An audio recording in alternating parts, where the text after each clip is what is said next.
Fire it up in T minus 5, 4, 3, 2, 1.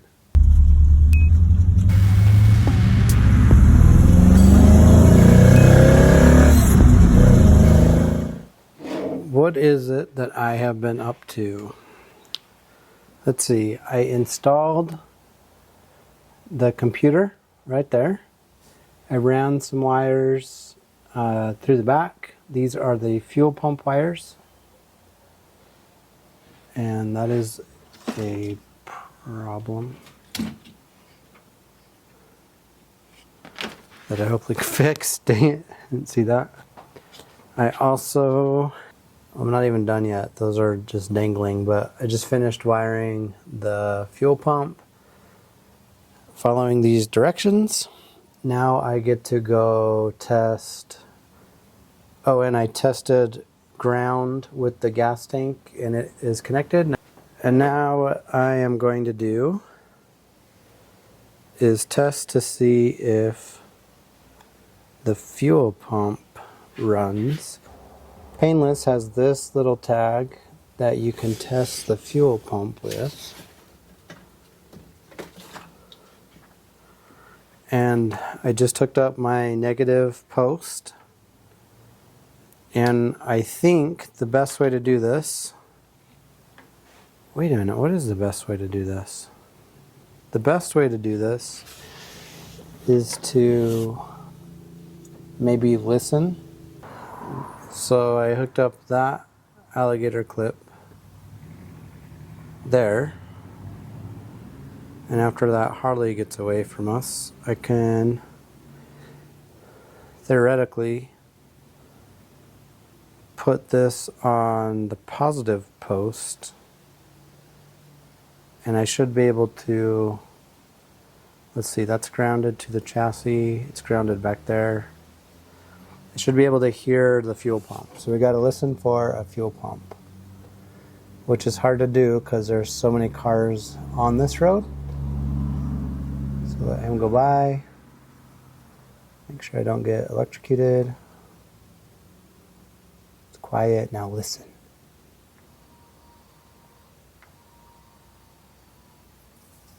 Oh, shoot. Ah! There is gas.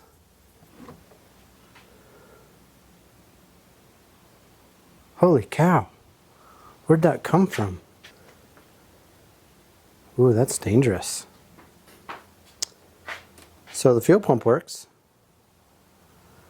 Where in the heck?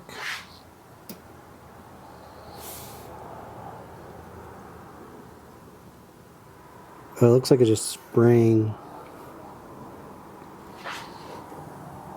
So I need to change. Look, it's just like, oh, it's not even connected. The thing's not even connected. That's not good. That needs to air out. Wow, that could burn my house down. Yeah. The takeaway is the fuel pump is wired correctly. That's a bonus. So I need that to evaporate now so I don't die. And my family doesn't die. I mean, that section is a little bit cleaner. So that's good. That shut out really well. I think it's good to have that on my fiberglass. That'll take some extra cleaning to get it out of the fibers. And, you know, so it happens. So it turns out that my fuel line down there was not connected. So I am now going to empty the fuel tank using that method that I was using yesterday of running this. Luckily there's no other leaks in the system, so I can do this. I have a bit of a hunch to maybe change the fuel filter from a carbureted low pressure to a high pressure filter system. Something just feels like that's the thing I should do right now. Do that real quick. Some of the things I've been doing, I got the wire loom almost finished here. I got it all down to the joint, so I wrapped back, fed it back through there. So a little bit more wire loom. Next, I'm taking what used to look like this all through the car and putting it through separate looms. So the middle section's done. Just gonna work on that. Keep chugging along, and pretty soon it will all be clean. And then when I get it past this point, I can do repairs on the tunnel. And then I also completed my list. I do have to tidy up the coolant system, and these are just last minute check boxes to try to start the car. So after I get these quickly done, I will be able to try to get the car started. I do now have it completely wired up, except for the headlights and the tail lights, but those are not ready to do yet. And of course the interior lights are not ready to do yet. Everything else is good to go as far as the engine, the ECU, the gauges, and the fuel tank. So now I'm just going to check through as many of these I can so we can get it started. Do a quick little brake bleed, master cylinder bleed, get the brakes connected. Went through, finally got all of the clamps on the coolant system. I also did some 90 degrees, cleared the hoses out of the way, so I got quite a bit of space now, and tucking them up under the side there, so it kind of cleans up the engine a little bit. Now is finally the time that I get to see if the coolant system holds water or if it leaks everywhere. So, and then I get to cross it off.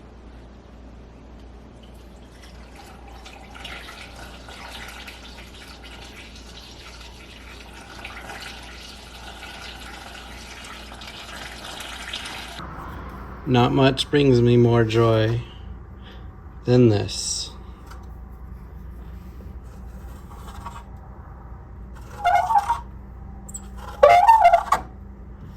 Because that coolant system was a beast to get through. Here's a bit of an unusual problem. This was connected up here. I think I cut a piece of metal out because I can't get it to line up again. But the problem I was really having was something on the back side of this was grinding into the drive shaft right there. So it was scoring it. And so what I want to do is move the tunnel out so there's nothing touching anymore. So I'm going to do that in two different ways. First, I'm going to strengthen up this brace because I feel like that's where I'm going to end up putting the park brake somewhere on this. So I'm going to weld that there.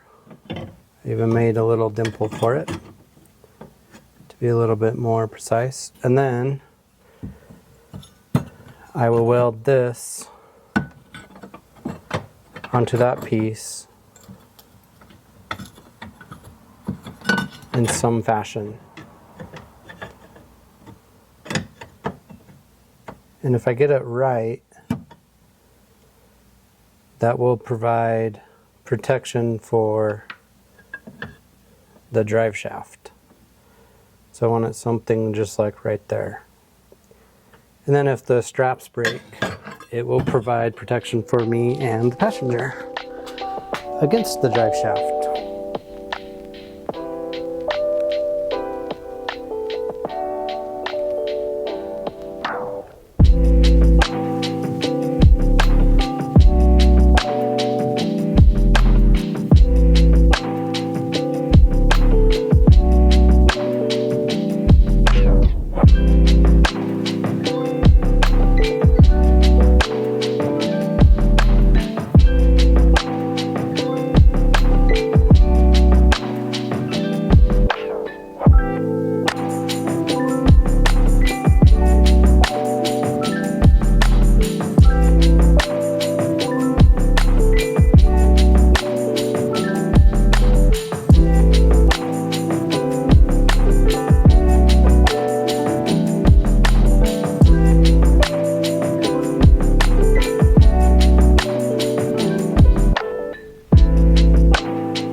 So apparently I didn't have audio on that, but here's the final result. Hooked in that 1/8 inch plate that I bent, welded it to the floor. So the tunnel is back to where it was before this whole journey began, as far as sturdiness goes. Now I'll fiberglass in maybe a straight tunnel instead and kind of make it bigger. I'm going to put the park brake, I think, over there. I'm glad I put that in and then put the plate on, because that makes the bolt for the seatbelt significantly stronger, which means I can go over here, cross off tunnel. Last night was quite a late night. I kept going even though the camera was off.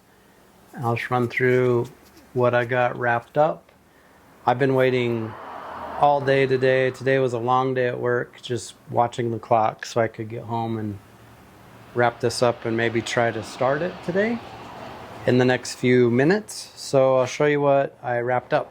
First, I was working on this, so I just gave it a coat of primer, semi-gloss primer. Put the stickers on the car because they've been laying around for a while. I don't know if I showed this, but I got the loom all done. Everything is loomed up. So everything around here, I just need to find some black electrician tape. I haven't been able to find that. Otherwise, even down to the oxygen sensors, everything is loomed up and kind of organized this way. I don't know how much more I can clean of this. I even got both sides loomed up. Also last night I hurried and welded these little tabs in for the air intake, so it's not resting on the radiator. I don't want it to wear out and start sucking air in through there, through the tube. I want it to come through the filter. So fabricated these little tabs on both sides, so then those keys can go into them. Also, I got the harness wrapped up and loomed up, tucked away, and I ran it ready to put the lights in.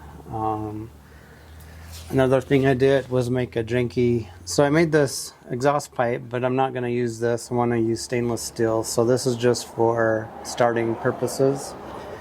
And I put these janky tips on just so they reach out of the car, and I welded up a quick, extremely questionable, whatever that's called, exhaust thing. Some other things that I did last night on the late night was, like a peasant, I bled the brakes. I hate bleeding brakes.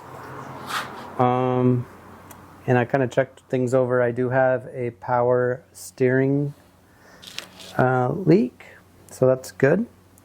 The brakes work. And before I start it, I need to pour 91 octane in it. I need to test the fuel filter. Those are the last things on the list. And then when I do these late night things, when I go like to 2 a.m., I'm even more disorganized than I normally am. So I absolutely need to pick up the tools and reorganize them and clean the floor, roll the car outside, and then see what happens when I turn the key. So go there. I had a little fuel leak or two. I had 2 fuel leaks that I had to take care of. So oddly, my biggest fear is an electrical fire over a fuel leak.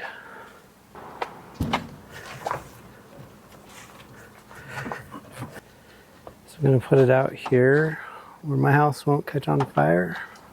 Let's fire it up in T minus 5, 4, 3, 2, 1.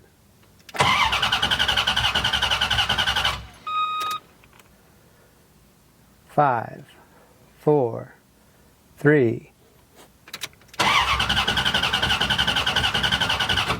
Oh, you know what? I'm not hearing the fuel pump's not going. And that relay looks like it sucks. Let's change those. Key off. Okay, let's try again.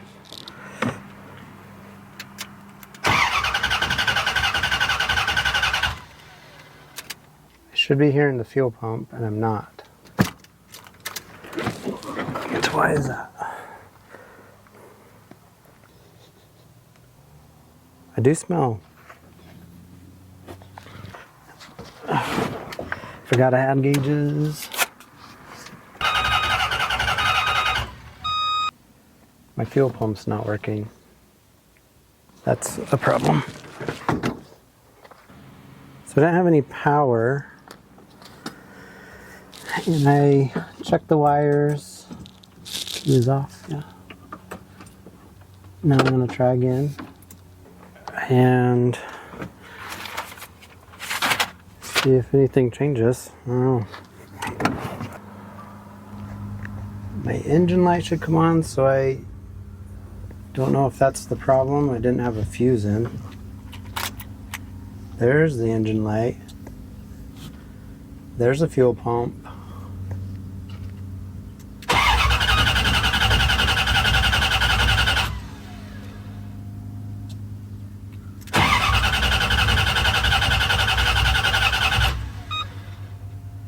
So it must be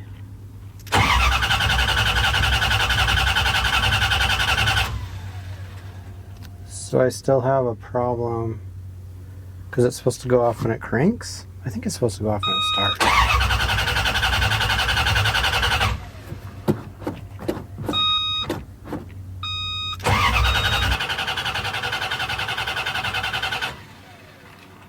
Let's check for fuel leaks. Okay, so the next thing is to check the injectors. My guess, because I'm getting fuel now. Ooh, it smells like fresh gas even, so that's good. It's a good start. I'm building oil pressure. That's good.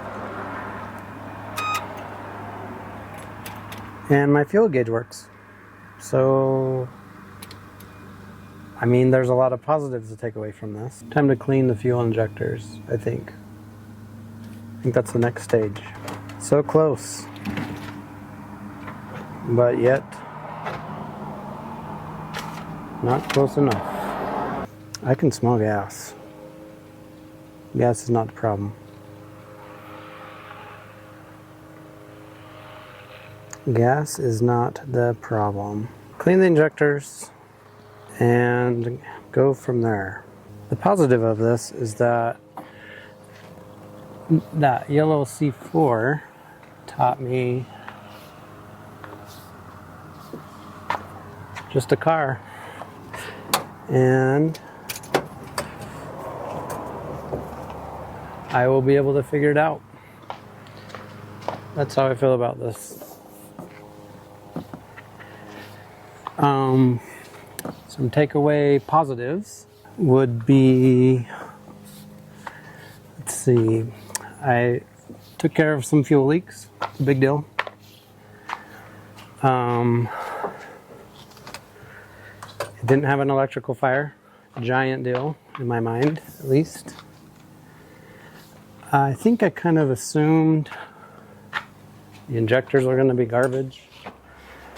So overall, it's not surprising. Just so you know, I've only looked at 2 injectors. One of them was bleeding off fuel, and this one gunk in there and dry here. So time to clean the injectors.